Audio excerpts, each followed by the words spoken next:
Kaya mo gusto. Ha? Kaya mo gusto. Dilubot na gusto. Wala na, vlog ka nila. Tutukan mo. Pang-vlogger. Tama na yung pisto eh. Ito Marlene. Ini? Wala na pa ulit ini. Nanduwa man kami. Nanduwa man. Dahil ko yun.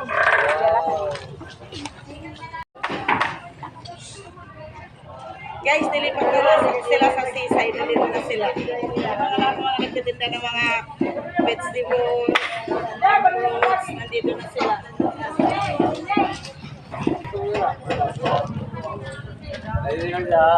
Walang silbi ang tao na nahihiya. Kailangan walang hiya. Walang hiya.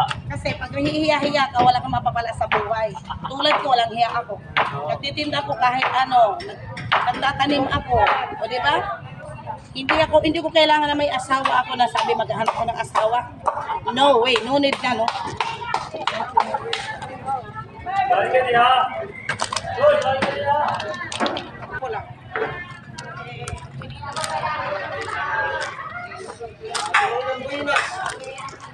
Oy, buinas balitaw. Oh, huwag kayong mag-alala kasi hindi lahat ng panahon ay sa kanila. O, tingnan mo ako, kahit mahirap ako, nakakakain pa rin. Ano? Wala. Guys, good morning. Ito yung mga kapwa ko, mga nagtitinda dito sa market. Nandito sila sa may seaside. Dati nagtitinda rin ako dito.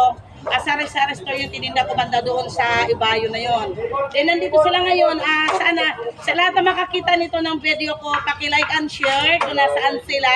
Kawawa naman para sila makabinta. Di bali na ako, pwede akong kumain ng saging. Uy, nabulol ako kasi maganda ako karing.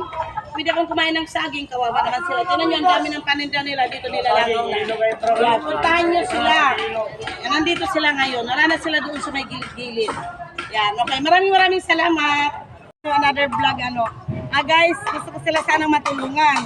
Kasi sila, inilipat sila dito sa may cover court ng seaside. Yan. Sa lahat ng mga namamalengke, punta kayo dito, nandito na sila, kawawa naman sila. Tingnan yung mga gulay, tingnan nyo, wala silang benta hanggang ngayon.